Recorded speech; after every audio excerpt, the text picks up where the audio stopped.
একটা সময় I myself used to make bidi. কিন্তু অ্যাম্বিশনটা হাই ছিল।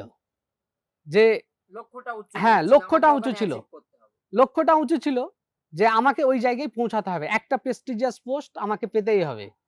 এইজন্য আমি গ্র্যাজুয়েশন কমপ্লিট করার পরেই আমি ডিটারমিনেশন করি যে আমি উইদিন 1 ইয়ার WBCS এর যেকোনো একটা পোস্ট আমি অ্যাচিভ করবই।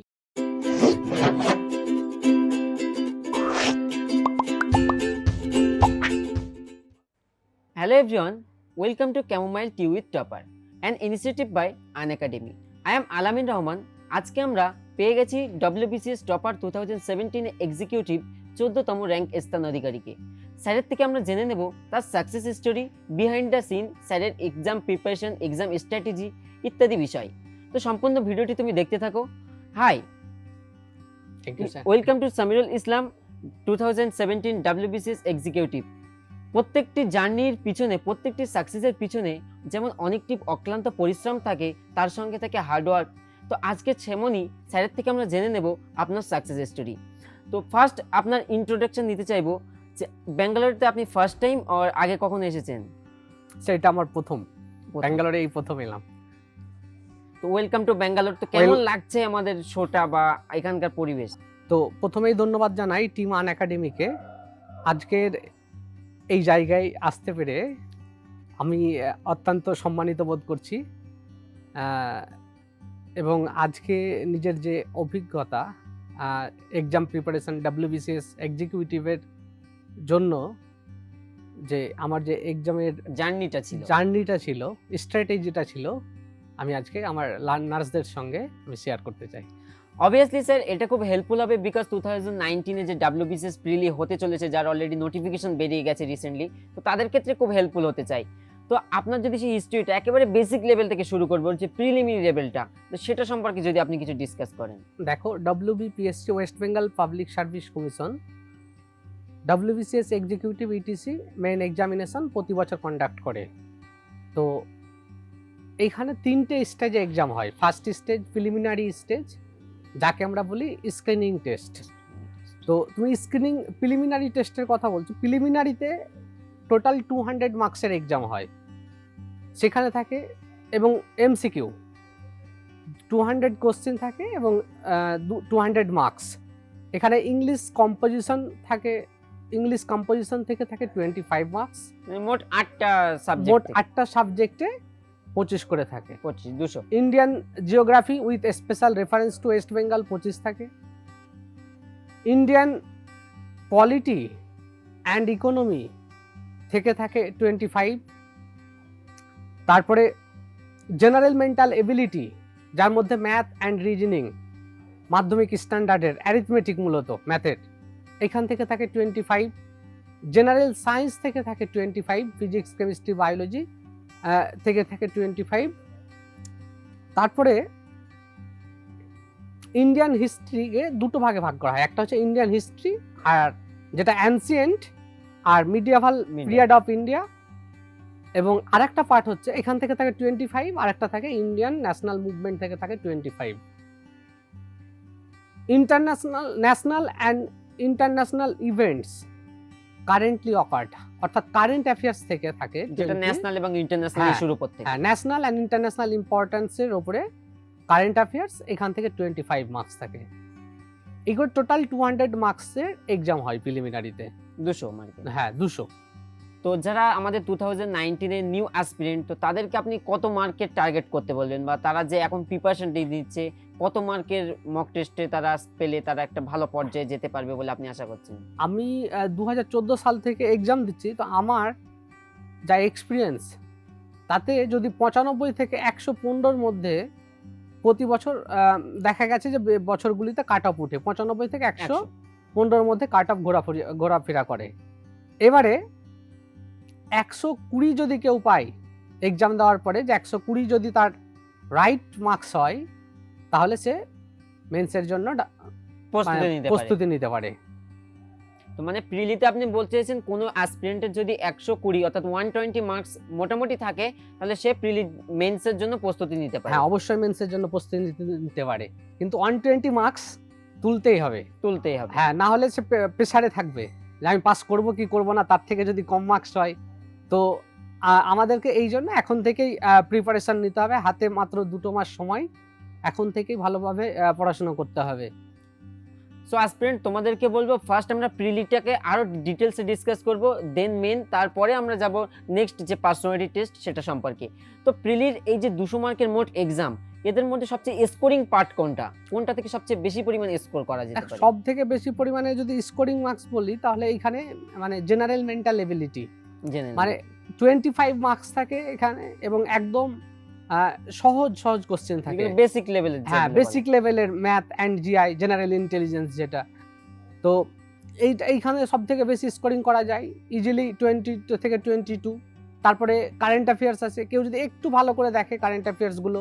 কারেন্ট অ্যাফেয়ার্সের জন্য কিভাবে প্রস্তুতি নিতে পারে? কারেন্ট অ্যাফেয়ার্সের জন্য আমি টাইমস অফ ইন্ডিয়া ফলো করতে বলবো। টাইমস অফ ইন্ডিয়া ফলো করার পর যে ঘটনাগুলো ঘটছে ন্যাশনাল অ্যান্ড ইন্টারন্যাশনাল ইম্পর্টেন্সের উপরে, প্রতিদিন সেটা একটা নোট করতে হবে, নোট ডাউন করতে হবে বা জট ডাউন করতে হবে, এবং সেইগুলোকে বারবার করে রিভাইজ করতে হবে। এছাড়া সিভিল সার্ভিস ক্রনিক্যাল ম্যাগাজিন আছে, কেউ ফলো করতে পারে। প্রতিযোগিতা দর্পণ আছে, যারা একদম নিউ অ্যাসপিরেন্টস তারা প্রতিযোগিতা দর্পণ ফলো করতে পারে। এবং আমাদের বাংলায় দুটো ম্যাগাজিন বেরোয়, হ্যাঁ, দুটো ম্যাগাজিন মূলত প্রতিযোগিতা পরিপ্রেক্ষিত আছে, অ্যাচিভার্স ম্যাগাজিন আছে। এইগুলো যে কোনো একটা ফলো করলেই হবে, কারেন্ট অ্যাফেয়ার্স ইস্যুটা কভার হয়ে যাবে। হ্যাঁ, কারেন্ট অ্যাফেয়ার্স ইস্যু কভার হয়ে যাবে। এবং দেখো আলামিন, কারেন্ট অ্যাফেয়ার্সে কেউ যদি একটু ভালোভাবে পড়ে এই ম্যাগাজিনগুলো যে কোনো একটা পড়লেই হলো, যে কোনো একটা ম্যাগাজিন। বিশেষ করে ইংলিশ যারা পড়তে চায়, যারা নিউ অ্যাসপিরেন্ট তাদের প্রতিযোগিতা দর্পণ, এবং যারা বাংলা পড়তে চায় তাদের জন্য অ্যাচিভার্স অথবা প্রতিযোগিতা পরিপ্রেক্ষিত, এটা পড়তে পারে। তাহলে দেখবে যে আউট অফ 25 তারা ইজিলি 22 মতো মার্কস পেয়ে যাবে কারেন্ট অ্যাফেয়ার্সের পার্টে। এরপরে ইন্ডিয়ান ন্যাশনাল মুভমেন্ট থেকে ভালো মার্কস তোলা যায়। হিস্ট্রিটা মূলত 10th স্ট্যান্ডার্ড হিস্ট্রি আমরা যেগুলো পড়েছি সেখানে মাধ্যমিক বেসে, হ্যাঁ, মাধ্যমিক পুরাতন সিলেবাসের যেগুলো, হ্যাঁ, পুরাতন সিলেবাস, নতুন সিলেবাসও চলবে, কোনো অসুবিধা নেই। তো সেখানে আমরা দেখব যে হরপ্পা সভ্যতা, বৈদিক সভ্যতা, মৌর্য এজ, মৌর্য যুগ, তো সুলতানি ডাইনেস্টি, তারপরে মুঘল যুগ, এই সমস্ত বিষয়গুলো আমরা যেগুলো মাধ্যমিক লেভেলে পড়েছি সেইগুলোই। তারপরে ইন্ডিয়ান ন্যাশনাল মুভমেন্ট থেকে 25 থাকে। ইন্ডিয়ান ন্যাশনাল মুভমেন্টে মার্কস তোলাটা একটু তুলনামূলকভাবে বেশি সহজ। তো হিস্ট্রির জন্য আমি বলবো যে কৃষ্ণা রেড্ডি কেউ সলভ করতে পারে। কৃষ্ণা রেড্ডিটা অনেকগুলো কোশ্চেন দেওয়া আছে, কোশ্চেনগুলো ওখান থেকে সলভ করলে বেশ এফেক্টিভ হবে, ভালো মার্কস ক্যারি করা যায়। তারপরে জিওগ্রাফি আছে, এরপরে মাজিদ হোসেন, ওয়েস্ট বেঙ্গল জিওগ্রাফির জন্য কার্তিক চন্দ্র মণ্ডল। তো এরপরে ইংলিশ কম্পোজিশন, অনেকে কিন্তু ইংলিশটা অনেক দুর্বলতার পয়েন্ট হিসেবে ভেবে নেয়। তো ইংলিশ অ্যাকচুয়ালি ভয় পাওয়ার কিছু নেই। ইংলিশে কম্পোজিশন যেগুলো থাকে সেগুলো হচ্ছে একদম 10th স্ট্যান্ডার্ড থাকে। আমরা ক্লাস যেমন এখানে থাকে onward substitution, antonym, synonym, appropriate odd, article and preposition, this type of question comes from English. তো এখানে ভয় পাওয়ার কোনো কারণ নেই, একটু পড়াশোনা করলেই হয়ে যাবে। পিকে দে সরকার অ্যান্ড এসপি বক্সি, সঙ্গে সঙ্গে আমাদের যেটা করতে হবে যে ইংলিশে একটু বেশি বেশি করে আমাদের কোশ্চেন সলভ করতে হবে, প্র্যাকটিস সেটগুলো সলভ করতে হবে। আপনার কাছে আমি জানতে চাইবো, যারা সায়েন্স ব্যাকগ্রাউন্ড থেকে গ্র্যাজুয়েট পাস করেছে কিংবা উচ্চ মাধ্যমিক স্তরেও সায়েন্স ছিল, তারা কি অপরচুনিটিটা এখানে বেশি পায়? দেখো আলামিন, অ্যাকচুয়ালি এখানে বলা হয়েছে যে এলিজিবিলিটি, যে WBCS এক্সাম দেওয়ার জন্য এলিজিবিলিটি, সেখানে যদি দেখি যে কোনো স্ট্রিমে গ্রাজুয়েট হলেই হবে। তো এইরকম কোনো ব্যাপার নেই যে সায়েন্স ব্যাকগ্রাউন্ড থেকে যারা আসে তারা বেশি অপরচুনিটি পায়। অ্যাকচুয়ালি WBCS বলো বা ইউপিএসসির যে সিলেবাস, তাতে দেখা যায় এখানে যেন সবাই অপরচুনিটি পায়, মোটা সেম অপরচুনিটি যেন পায়, সেই হিসেবেই কিন্তু সিলেবাসটা রাখা হয়েছে। এইরকম কোনো ব্যাপার নেই যে সায়েন্স ব্যাকগ্রাউন্ডের ছেলেরা বেশি অ্যাডভান্টেজ পাবে। বেসিক্যালি সবাই যাতে কোশ্চেন অ্যাটেন্ড করতে পারে সেই বিষয়েই কিন্তু প্রশ্ন সেট তৈরি করা, সেই বিষয় এবং সেই রকমই সিলেবাস রাখা আছে। ওকে। তো 2019 এ যারা WBCS এর জন্য অলরেডি ফর্ম ফিল আপ করে ফেলেছে, তো তাদের উদ্দেশ্যে আপনি কি বলতে চাইবেন প্রিলির জন্য? বেসিক্যালি 2019 এ যারা ফর্ম ফিল আপ করেছে তাদের একটাই বলার যে এখন থেকেই তোমরা একটু বেশি বেশি করে এমসিকিউ সলভ করো, যত পারো মক টেস্ট দাও। বিভিন্ন সংস্থা, পশ্চিমবঙ্গে বিভিন্ন এডুকেশনাল ইনস্টিটিউশন আছে যারা এই মক টেস্টগুলো অ্যারেঞ্জ করে। তো সেখান থেকে মক টেস্ট দেওয়া যেতে পারে। অনলাইনও অ্যাভেলেবেল আছে এখন, তো অনলাইনও মক টেস্টগুলো দেওয়া যেতে পারে। এছাড়া লুসেন্ট পাবলিকেশনের বই থেকে, লুসেন্ট পাবলিকেশনে যেটা কারেন্ট অবজেক্টিভ এমসিকিউ বুক আছে সেখান থেকেও কোশ্চেন সলভ করতে হবে। লাস্ট 2 মান্থ আমি মনে করি যে একটু বেশি বেশি করে কোশ্চেন সলভ করতে হবে। আর আজকে আমি যা পড়লাম কালকে যেন তার থেকেও বেশি পড়ি, এই অ্যাটিটিউডটা আমাদের রাখতে হবে। অর্থাৎ দিন দিন যে পড়ার পরিমাণ সেটা অনেকটা বাড়াতে হবে যত পরীক্ষার কাছাকাছি চলে যাবে। হ্যাঁ, অবশ্যই অবশ্যই বাড়াতে হবে, না হলে দেখা যাবে যে জানুয়ারি 20 যে আমাদের প্রিলিমিনারি এক্সাম হওয়ার কথা, WBPSC যে নেওয়ার কথা, সেই দিনে গিয়ে কিন্তু অনেকে সাফারার হবে এখন থেকেই যদি সময় বেশি না দেয় প্রিপারেশনে। এখানে আরেকটা বড় মেজর পয়েন্ট রয়েছে যে প্রিলি বাংলা এবং ইংলিশ দুটো ভার্সনেই কোশ্চেন হয়ে থাকে আমরা জানি, কিন্তু মেন এক্সাম ইংলিশে হয়ে থাকে। তো সে বিষয়ে আপনি নিউ অ্যাসপিরেন্টদের কি বলবেন, তারা কিভাবে প্র্যাকটিস করবে, মানে বাংলাতে করবে নাকি ইংলিশে করবে? অ্যাকচুয়ালি আলামিন দেখো, ইংলিশেই প্র্যাকটিস করা ভালো, film from the very beginning stage ইংলিশেই প্রিপারেশন নেওয়া ভালো। তার কারণ যে মেন্সে গিয়ে কিন্তু বাংলা থাকে না, এমসিকিউ যে পেপারগুলো থাকে সেখানে বাংলা থাকে না। তো যেটা বলছিলাম যে ইংলিশে যদি প্রিপারেশনটা একদম প্রথম থেকেই নেওয়া যায় তাহলে তার কিন্তু মেন্সের এক্সাম দিতে কোনো অসুবিধা হবে না। আমি এইরকম দেখেছি 2-1 আমারই বন্ধুকে যারা বাংলায় পড়াশোনা করতো, তারা কিন্তু একটা কোশ্চেনের অ্যান্সার ঠিকঠাক জানে, কিন্তু যেহেতু কোশ্চেনটা বুঝতে পারেনি ইংলিশে, সে কিন্তু ভুল করে ফেলেছে। তো এই জন্য আমি বলবো যে ইংলিশ ভার্সনটা সঙ্গে রাখা অনেকটা ইংলিশ ভার্সনেই পড়াশোনা করা উচিত। প্রথমে একটু কষ্ট হবে, কিন্তু পরে দেখা যাবে যে এটা স্মুথলি হয়ে যাচ্ছে। তো প্রিলি তো আমরা অনেক কিছু জেনে নিলাম, বাট প্রিলি সম্পর্কে যদি স্টুডেন্ট আরো বেশি জানতে চাই তাহলে স্যারের কয়েকটা লেসন আমরা নিচে দিয়ে দেবো, তো তোমরা সেখান থেকে লেসনগুলো কভার করে নিও। প্রিলি সম্পর্কে আশা করি অনেকটাই তোমরা কভার করে ফেলতে পারবে। তো এখন আমি জানতে চাইবো প্রিলির পরের স্টেপটা কি, প্রিলির কতদিন পরে মেইন এক্সামের জন্য হয়ে থাকে? দেখো আলামিন, প্রিলির মোটামুটি 4 মাস পরে মেইন এক্সাম হয়। প্রিলিমিনারি যেদিন হলো তার থেকে মোটামুটি 2 মাসের মধ্যে রেজাল্ট বেরোয়, 2 থেকে 2.5 মাস। রেজাল্ট বেরোনোর পরে 1.5 মাস মতো সময় পাওয়া যায় মেন্সের এক্সামে অ্যাপিয়ার করার জন্য।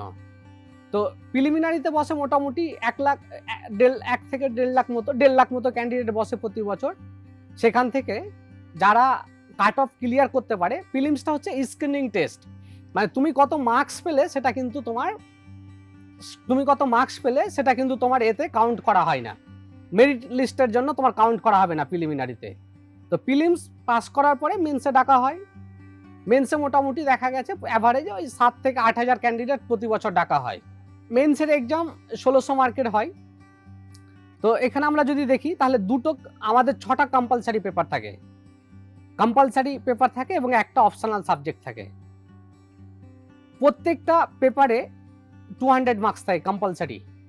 তো ফার্স্ট যেটা পেপার অন, সেটা হচ্ছে যে বাংলা ছাড়া এই পেপার দেওয়া যায় হিন্দিতে, নেপালি ভাষায়, সাঁওতালি ভাষায় এবং যে কোনো একটা রিজিওনাল ল্যাঙ্গুয়েজে তারা দিতে পারে। উর্দুতে, যে কোনো রিজিওনাল ল্যাঙ্গুয়েজ নয়, পার্টিকুলার দেওয়া থাকে। হ্যাঁ, পার্টিকুলার দেওয়া থাকে।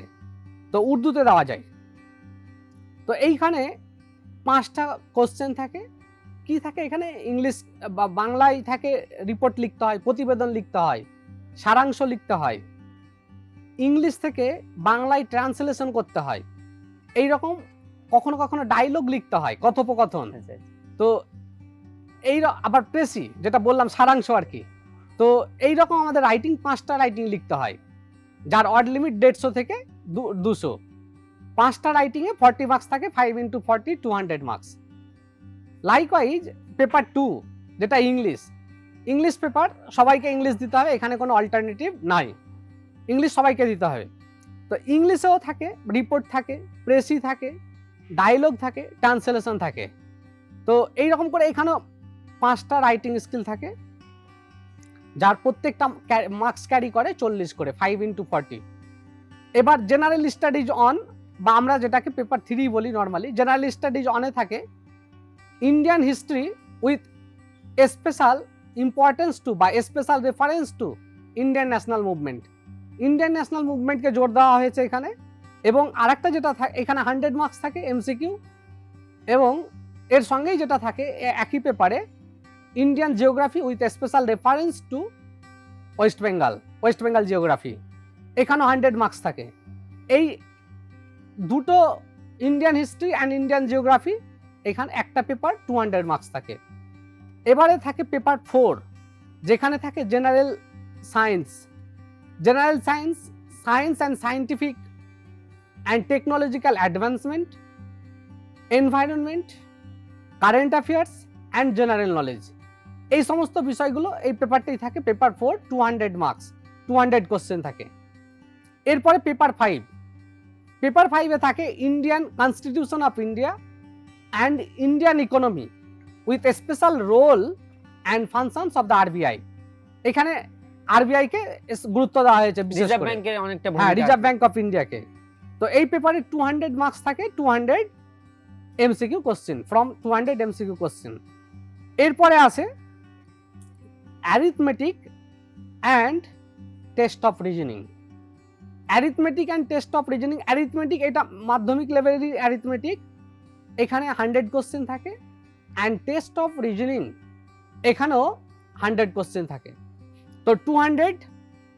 এরপরে আসে যারা, দেখো আলামিন, এ বি সি ডি বলে 4টা গ্রুপ থাকে। হ্যাঁ, WBCS A B C D বলে 4টা গ্রুপ থাকে। যারা এ বিতে অ্যাপিয়ার করবে তাদেরকে একটা অপশনাল সাবজেক্ট নিতে হয়। মোটামুটি 37টা মতো পিএসসি অপশনাল সাবজেক্ট দিয়ে রেখেছে তাদের ওয়েবসাইটে। ওই 37টার মধ্যে যে কোনো একটা সাবজেক্ট অ্যাজ এ অপশনাল হিসেবে নেওয়া যায়। এবং অপশনাল সাবজেক্টের একটা অপশনাল সাবজেক্টে 2টো পেপার থাকে, পেপার 1 আর পেপার 2। তো পেপার এইগুলো হচ্ছে কনভেনশনাল ডেসক্রিপটিভ টাইপ। তো এখানে অপশনাল পেপারগুলোতে মার্কস থাকে, 40 মার্কসের কোশ্চেন থাকে, 20 মার্কসের কোশ্চেন থাকে, 10 মার্কসের কোশ্চেন থাকে, এইভাবে মার্কস ডিস্ট্রিবিউশন থাকে। টোটাল দুটো পেপারে মার্কস 200 করে, 200 করে 400। এই 1600 মার্কের এক্সাম মেন্সে হয়। তো স্যারের থেকে আমরা যতটুকু ইনফরমেশন পেলাম, যারা প্রিলিতে বসছে 2019-এ, তারা কিন্তু মেনকে টার্গেট করে বসবে, অর্থাৎ মেন যেন তাদের মূল লক্ষ্য হয়ে থাকে। মেন এক্সাম সঙ্গে প্রিলিটা তো থাকছেই। তো মেন এক্সামের কতদিন পরে বা মেন এক্সামের রেজাল্ট কিভাবে প্রকাশিত হয়, মানে কতটা সময় লেগে যায় এটার মধ্যে? দেখো, মেন এক্সামের রেজাল্ট বেরোতে মোটামুটি সময় লেগে যায় 4 থেকে 5 মাস, কখনো কখনো 6 মাস মতো সময় লেগে যায়। তো এই 6 মাস মতো সময় লেগে যায়। তো তারপরে রেজাল্ট বেরোয়, পার্সোনালিটি টেস্টে ডাকা হয়। এখানে মোটামুটি দেখা যায় যে 1:3 বা 1:4 রেশিওতে পার্সোনালিটি টেস্টে ডাকা হয়। ওকে, তো এবারে আমি আসবো আপনার কাছে যে পার্সোনালিটি টেস্টটা কি খুব কঠিন হয়ে থাকে? এখানে কেমন অ্যাপিয়ার হতে হয়? দেখো, পার্সোনালিটি টেস্ট আমি 3 বার এখনো পর্যন্ত অ্যাপিয়ার করেছি। আমার মনে হয় না যে পার্সোনালিটি টেস্ট খুব একটা কঠিন কিছু। পার্সোনালিটি টেস্ট এটা একটা ফিউচার অ্যাডমিনিস্ট্রেটরের পার্সোনালিটিকে যাচাই করা হয়। যে ফিউচার এন্ড অ্যাডমিনিস্ট্রেটিভ হ্যাঁ। কেমন পারফর্ম করতে হ্যাঁ, পারবে। এখানে কিন্তু কারো বুকিস নলেজ দেখা হয় না, যে কে কতটা জানে, জ্ঞানী সেটা বই থেকে কতটা জানে, এটা দেখা হয় না। এটা দেখা হয় যে একটা মানুষ বা একটা aspirant, say as a administrator হিসেবে, ফিউচার অ্যাডমিনিস্ট্রেটর হিসেবে তার নার্ভ কন্ট্রোলিং পাওয়ার আছে কিনা, হ্যাঁ, ডিসিশন মেকিং পাওয়ার আছে কিনা, এই সমস্ত জিনিসগুলো দেখা হয়। এবারে আমি জানতে চাইবো আপনার পার্সোনাল লাইফের কথা। কেন আপনি হঠাৎ ডাব্লিউবিপিএসসি যে ডাব্লিউবিসিএস এর দিকে নজর নিলেন? কেন আপনি অন্যদিকে গেলেন না? কেননা আমরা শুনেছি যে আপনি মাধ্যমিক লেভেলেও ভালো মার্কের স্টুডেন্ট ছিলেন, উচ্চ মাধ্যমিকে সায়েন্স নিয়ে পড়েছেন, অ্যান্ড দেন তারপরে ইংলিশে আপনি ভালো মার্কস নিয়ে গ্র্যাজুয়েট কমপ্লিট করেছেন। তো কেন আপনি ডাব্লিউবিসিএস এর দিকে আসলেন? অন্যান্য তো ছিল। দেখো, ইউপিএসসি যে এক্সাম কন্ডাক্ট করে, ইউনিয়ন পাবলিক সার্ভিস কমিশন, তার থেকে মূলত আইএস যেটা হয়, Indian administrative service, most prestigious job in India. Likewise state PSC, আমাদের ওয়েস্ট বেঙ্গল পিএসসি যে এক্সাম কন্ডাক্ট করে, তাতে ডাব্লিউবিসিএস এক্সিকিউটিভ, সেই পোস্টটা কিন্তু স্টেট লেভেলে মোস্ট প্রেস্টিজিয়াস জব। তো প্রত্যেক অ্যাসপিরেন্টই চায় বা প্রত্যেক স্টুডেন্টই চায় যে আমি যে চাকরিটা পাবো সেটা যেন মোস্ট প্রেস্টিজিয়াস হয়, এবং সবাই এটা অ্যাসপায়ার করে, ড্রিম অফ করে যে আমি একটু ওই জায়গায় হ্যাঁ, পৌঁছে আমি যাই। একটা প্রেস্টিজিয়াস পোস্ট হোল্ড করতে চাই। তো আমিও এর ব্যতিক্রম নয়। তোমরা হয়তো অনেকেই জানো না, স্যার কিন্তু একেবারে মুর্শিদাবাদের সেই প্রত্যন্ত গ্রাম থেকে উঠে আসা, বাট আজকে তিনি এখন ইসলামপুরে বর্তমানে কর্মরত। তো তিনি কিন্তু আজকে উচ্চমানের একজন অ্যাডমিনিস্ট্রেটিভ ডিপার্টমেন্টের ব্যক্তি। তো স্যারের থেকে আমি জানতে চাইবো তার ছোটবেলার কাহিনীটা কেমন ছিল, বা কেমন করে তিনি বড় হয়েছেন বা এই পর্যায়ে উঠে এসেছেন একেবারে কিন্তু গ্রাম থেকে। দেখো আলামিন, আমি রেজাল্ট বেরোনোর পর একটা ফেসবুকে পোস্ট করেছিলাম সাকসেস স্টোরি বলে, যে from the son of a ব্রি ওয়ার্কার টু ডব্লিউবিসিএস এক্সিকিউটিভ। এবং আগেও পেপারে দেখেছো তুমি যে একটা সময় I myself use to make bidi, কিন্তু অ্যাম্বিশনটা হাই ছিল, যে লক্ষ্যটা উচ্চ হ্যাঁ, মনে ছিল, আমাকে লক্ষ্যটা ওখানে উঁচু ছিল। অ্যাচিভ করতে হবে। লক্ষ্যটা উঁচু ছিল যে আমাকে ওই জায়গায় পৌঁছাতে হবে, একটা প্রেস্টিজিয়াস পোস্ট আমাকে পেতেই হবে। এই জন্য আমি গ্রাজুয়েশন কমপ্লিট করার পরেই আমি ডিটারমিনেশন করি যে আমি উইদিন 1 ইয়ার ডব্লিউবিসিএস এর যে কোনো একটা পোস্ট আমি অ্যাচিভ করবই। 2013 আমার গ্রাজুয়েশন কমপ্লিট, 14 ডব্লিউবিসিএস দিয়ে আমি ওয়েস্ট বেঙ্গল যে রেভিনিউ অফিসার আছে সেই রেভিনিউ অফিসার হিসেবে আমি সিলেক্টেড হই। 15তে আবার গ্রুপ সি পেয়েছিলাম ডব্লিউবিসিএস, ইন্টার পার্সোনালিটি টেস্টে অ্যাপিয়ার করিনি। 16তে এ গ্রুপ ইন্টারভিউ বা পার্সোনালিটি টেস্টে অ্যাপিয়ার করলাম এবং জয়েন্ট ভিডিওতে রিকমেন্ডেশন পেলাম। এবং 2017 আমি ডব্লিউবিসিএস এক্সিকিউটিভে 14 র্যাঙ্ক করলাম এবং dream comes true like situation. তো কেমন লাগছিল সেই সিচুয়েশনটা যখন আপনি জানতে পারলেন আপনার র্যাঙ্ক 14 পজিশনে এসেছে? এখন যখন আমি রেজাল্টটা দেখি আলামিন, সত্যি কথা বলতে কি সেই সময় আমার চোখে জল চলে এসেছিল। আমার আনন্দের হ্যাঁ, চোখে জল। অ্যাকচুয়ালি আমার সেই পূর্ণ দিনের গুলো, ওই আমাদের ওই মান্নাদের একটা গান আছে পূর্ণ সেদিন আজও রঙিন, তো পূর্ণ দিনের কথাগুলো আমার কিন্তু ভেসে আসছিল সেই সময়। যে আমি যে ছোটবেলায় স্বপ্ন দেখতাম বিড়ি বাঁধতে বাঁধতে, আমার বাবা মা যে আমাকে নিয়ে স্বপ্ন দেখতো, নিরক্ষর অশিক্ষিত বাবা মা যে স্বপ্ন দেখতো, যারা শিক্ষার আলো পায়নি, তাদের স্বপ্ন আমি সার্থক করতে পেরেছি, তাদের পরিশ্রমের আমি মূল্য দিতে পেরেছি। তো এই জন্য সেই সময় আমার চোখে জল চলে এসেছিল। ইভেন সেই সময় আমি অফিসে প্রেজেন্ট ছিলাম, আমার অফিসার কালিগরা সবাই এতে ভীষণ খুশি হয়, সঙ্গে সঙ্গে মিষ্টি ফিষ্টি এটা ওটা খাওয়ানো, তো এই সমস্ত কিছু ঘটেছিল। এবং সেই দিন রাত্রি আমার আনন্দে ঘুমও হয়নি। ওয়াও। তো এখন আমি জানতে চাইবো, যারা নিউ অ্যাসপিরেন্ট তাদেরকে আপনি কি মেসেজ দিতে চাইবেন? যারা নিউ অ্যাসপিরেন্ট তাদের উদ্দেশ্যে একটাই বলবো যে যে তোমাদের যে প্যাশন, সেই প্যাশনকে, তোমাদের যে প্যাশন সেই প্যাশনকে নার্চার করো। দেখো সাকসেস পাওয়ার জন্য মূলত 3টে জিনিসের দরকার। একটা হচ্ছে যে আমাদের হাই অ্যাম্বিশন থাকা দরকার, এমটা আমাদের বা হাই এম থাকা লক্ষ্যটা দরকার। উচ্চ মানের থাকতে হ্যাঁ, হবে। এবং সেই এমকে অ্যাচিভ করতে গেলে আমাদেরকে কন্টিনিউয়াসলি নলেজ অ্যাকোয়ার করতে হবে এবং আমাদেরকে হার্ড ওয়ার্ক করতে হবে। যদি একটা ইংলিশ কোট আছে যে তুমি যেটা চাও, if you can not sacrifice for what you want, your want become sacrifice. যার মানে হচ্ছে তুমি যেটা চাও তার জন্য তুমি যদি তোমার বদ অভ্যাসগুলোকে ত্যাগ করতে না পারো, তাহলে তোমার চাওয়াটা বলি হয়ে যাবে। তো এখন থেকে বলি, যারা নিউ লার্নার্স আছো, যারা অ্যাসপিরেন্ট আছো, সবাই 2 থেকে 3টে বছর কঠোর পরিশ্রম করো, দেখবে যে success naturally come in your own way. তো এখানে একটা কথা বলবো নিউ কামারদের, যে স্যার কিন্তু ফেসবুক বা সোশ্যাল মিডিয়া নিয়ে অনেক কথাই বলছিলেন, যে নিউ কামাররা কিন্তু অনেক সোশ্যাল মিডিয়া অ্যাডিক্টেড হয়ে পড়ছে দিন দিন। তো সেই সম্পর্কে যদি আপনি কিছু মেসেজ দিতে চান। দেখো সোশ্যাল মিডিয়ার মধ্যে ইউটিউবের কিছু চ্যানেল দেখা যেতে পারে, আমি যেমন আনএকাডেমি চ্যানেল দেখতাম, তবে আমি বলবো যে ফেসবুক থেকে একটু দূরে সরে থাকাই ভালো। ফেসবুক প্রিপারেশনের স্টেজে না ব্যবহার করাই আমি মনে করি উচিত। ইভেন 2018 আমি যখন এক্সাম দিই, আমি তো চাকরি করছি, তুমি তো জানো ভাই, হ্যাঁ হ্যাঁ, আমি অলমোস্ট 2 ইয়ার্স আমি ইন সার্ভিস আছি ডব্লিউবিসিএস গ্রুপ সিতে। তো এক্সাম দেওয়ার মোটামুটি 4 মান্থ আগে, মেন্স এক্সাম দেওয়ার, প্রিলিমস দেওয়ার পরে পরে আমি ফেসবুক অ্যাকাউন্ট টোটালি ডিঅ্যাক্টিভেট করে ফেলি এবং রেজাল্ট বেরোনোর কয়েকদিন আগে আমি ফেসবুক অ্যাকাউন্ট আবার ওপেন করলাম।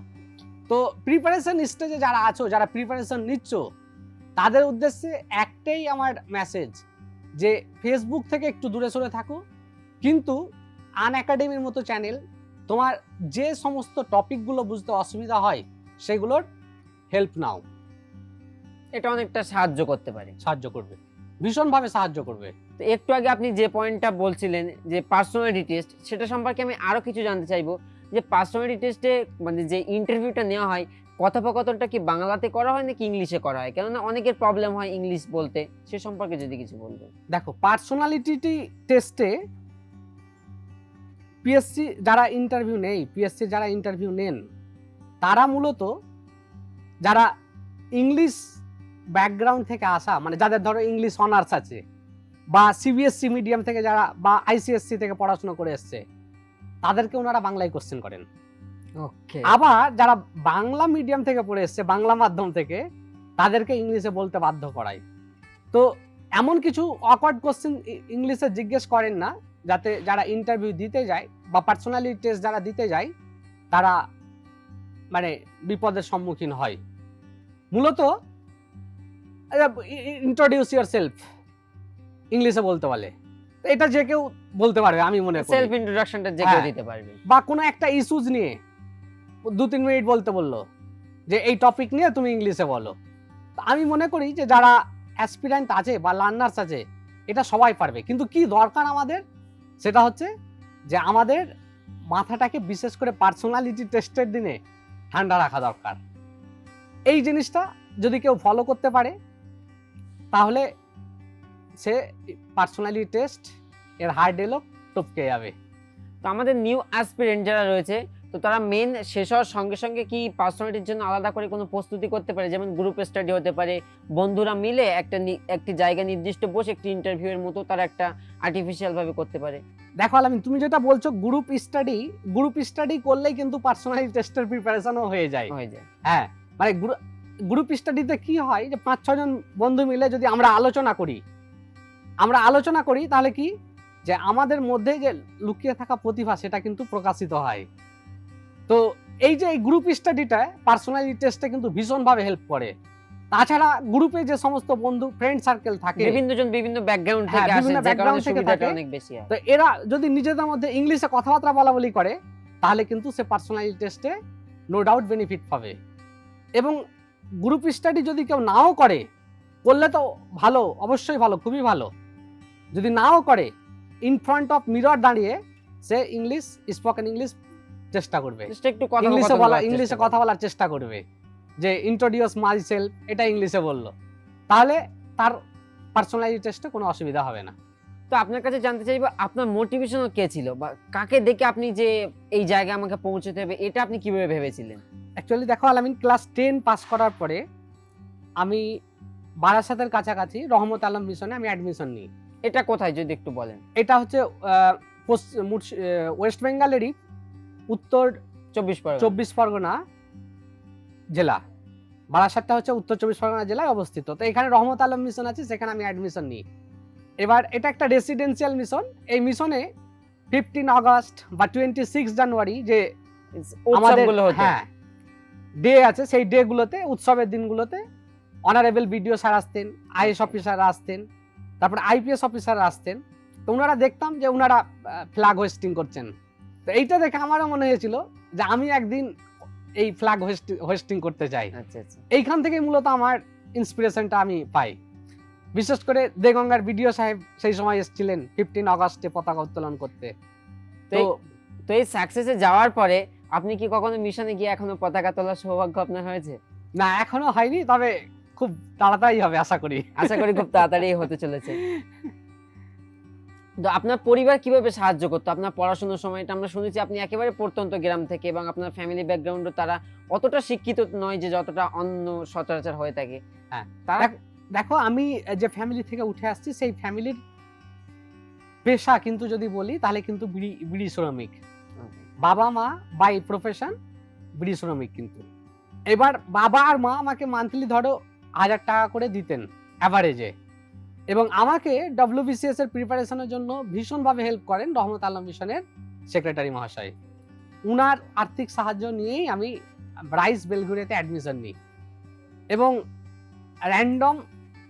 র্যান্ডম পড়াশুনো শুরু করি। উইদিন 1 ইয়ার আমি টার্গেট রেখেছিলাম যে উইদিন 1 ইয়ার আমাকে ডব্লিউবিসিএস এর যে কোনো একটা পোস্ট পেতেই হবে। তো জাস্ট এখানে একটা পয়েন্ট আপনার থেকে জানতে চাইবো, যে আপনি একটু আগে বলছেন যে র্যান্ডম পড়াশোনা করেছেন, যে রহমত আলম মিশনের সেক্রেটারি আপনাকে ওখানে ভর্তি করে দেওয়ার পরে, তো আপনি কিভাবে পড়েছিলেন? আপনার ডেইলি রুটিনটা কেমন ছিল? ডেইলি রুটিন, আমি প্রতিদিন সকাল 5:30টায় উঠতাম। 5:30টায় উঠে এক্সারসাইজ করার পরে মূলত ইংলিশ পড়তাম। যদিও আমার ইংলিশ অনার্স, কিন্তু ইংলিশটা এই জন্যই পড়তাম যে রাইটিং স্কিলটা কিন্তু আমাদের সবাইকে ভালো করতে হবে। আর যেহেতু একদম অল্প, আমি যখন প্রিপারেশন শুরু করলাম প্রিলিমসের জন্য মাত্র 7 মাস আমি সময় পেয়েছিলাম। তো এই জন্য আমাকে ইংলিশটা পড়তে হতো একটু এসপি বক্সি থেকে বেশি করে। তারপরে পেপার পড়তে, তারপরে ইংলিশ পড়ার পরে পরে আমি পেপার পড়তাম, টাইমস অফ ইন্ডিয়া পড়তাম, সঙ্গে সঙ্গে এই সময় পত্রিকাটা পড়তাম। এরপরে মানে পার ডে 4টা থেকে 5টা করে আমি সাবজেক্ট পড়তাম। প্রতিটা সাবজেক্ট 2.5 থেকে 3 ঘন্টা করে আমি পড়াশোনা করতাম, 2.5 ঘন্টা 3 ঘন্টা এরকম। তো প্রতিদিন আমি 4টা থেকে 5টা সাবজেক্ট পড়তাম এবং 2 থেকে 2.5 ঘন্টা করে সময় দিতাম। তো এরপরে যেহেতু অল্প সময় ছিল, যে আগেই বললাম যে হিস্ট্রি ছাড়া, প্রিলিমিনারিতে হিস্ট্রি ছাড়া, Indian history and Indian national movement ছাড়া পাস করা ভীষণ ডিফিকাল্ট। এই জন্য Indian history and Indian national movement এই পার্টটা আমি খুব তাড়াতাড়ি কমপ্লিট করে ফেলেছিলাম এবং লুসেন্ট থেকে এমসিকিউ কোশ্চেনগুলো সলভ করতাম। লুসেন্ট যখন সলভ করা হয়ে গেল তখন কৃষ্ণা রেড্ডি সলভ করতাম, যে একটু ফ্রি হওয়া গেল। লাস্ট মোমেন্টে জানতে চাইবো যে আপনার পরিবার কতটা হেল্প করেছে? দেখো, যে কোনো সাকসেসের পিছনে কিন্তু মূলত পিলার যদি বলা যায়, 2 পিলারস অফ লাইফ, তাহলে তাহলে 1 পিলার হচ্ছে বাবা, সেকেন্ড পিলার আর হচ্ছে মা, দ্বিতীয়টা হচ্ছে মা। তো বাবা মায়ের ভূমিকা আমার সাকসেসের পিছনে কিন্তু অনেক। মানে যে বাবা মা পড়াশুনো করার সুযোগ পায়নি, তারা পড়াশুনোকে এতটা ভালোবেসেছে যে উনারা ছোটবেলা থেকেই চাইতেন যে আমার পড়াশুনোর সুযোগ হয়নি বা আমাদের সুযোগ হয়নি।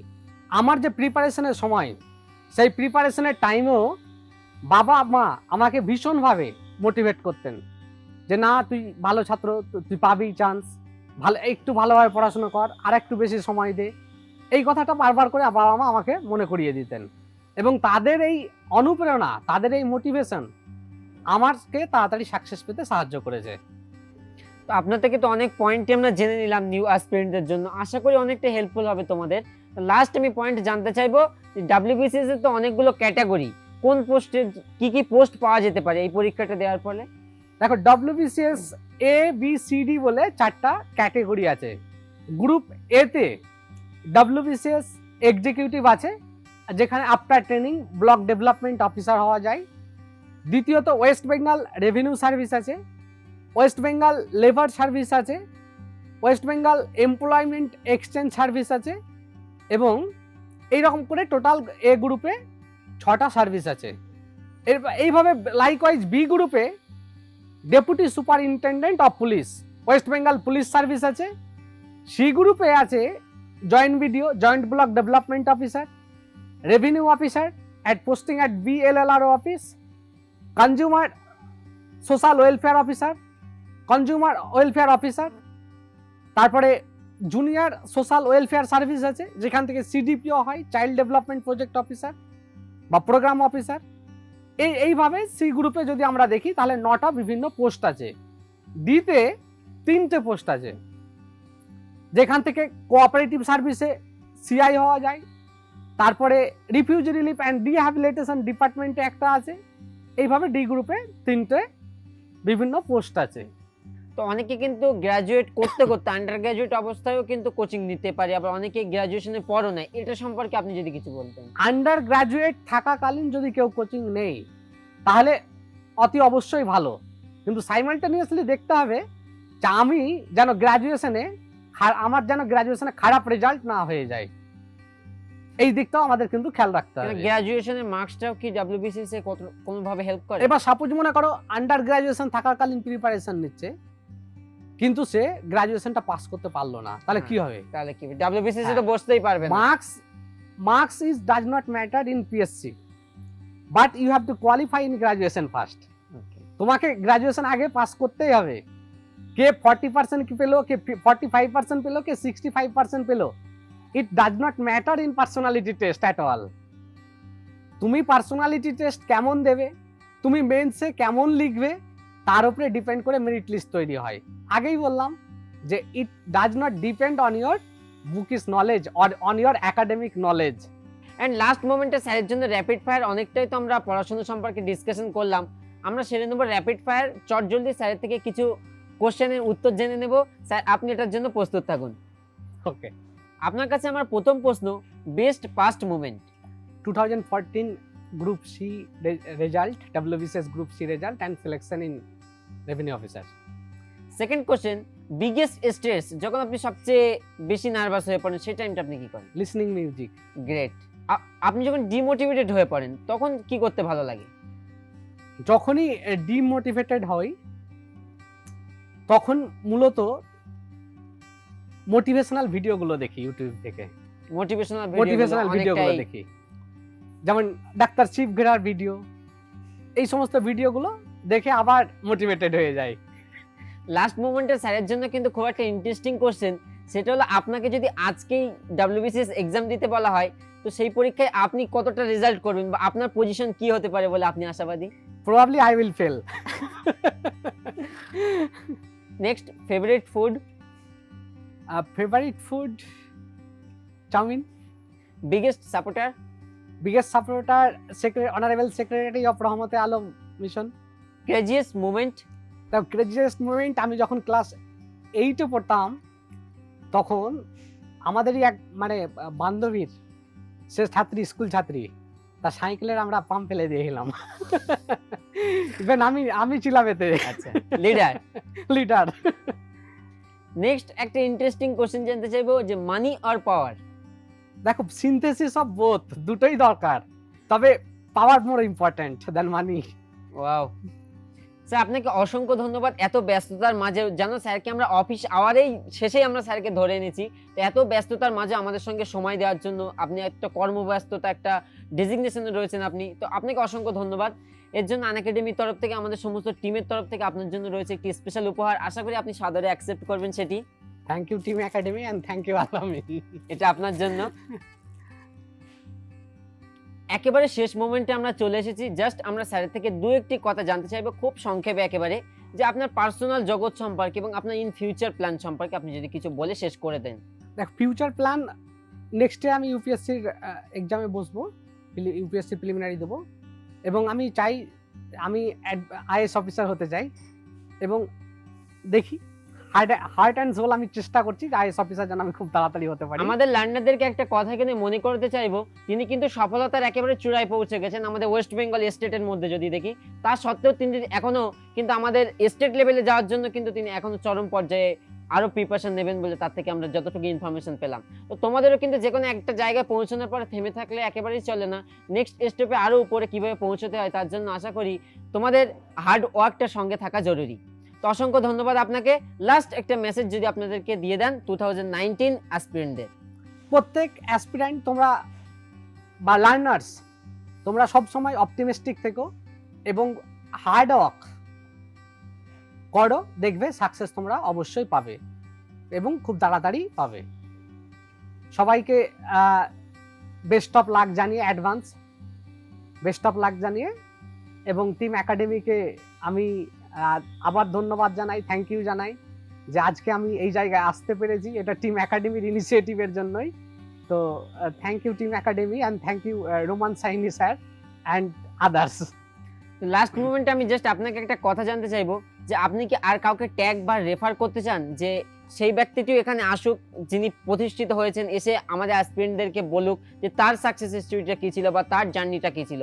যদি আপনি তার নামটা এখানে নিতে চান, আমরা চেষ্টা করবো অবশ্যই তাকে ইনফর্ম করার এবং তাকে আবারও নিয়ে এসে এভাবে তোমাদেরকে ভিডিও প্রোভাইড করার। আপনি জাস্ট যদি দীপাঞ্জন জানা, WBCS এক্সিকিউটিভ, সেকেন্ড র্যাঙ্কার 2017। আমরা চেষ্টা করব দীপাঞ্জন জানার সঙ্গে যোগাযোগ করার এবং খুব শিগগিরই তাকে আমরা নিয়ে আসার চেষ্টা করব এখানেই। Thank you once again sir, আমাদের সঙ্গে এতটা সময় স্পেন্ড করার জন্য আপনাকে অসংখ্য অসংখ্য ধন্যবাদ। Thank you to you also, and thank you to team Unacademy.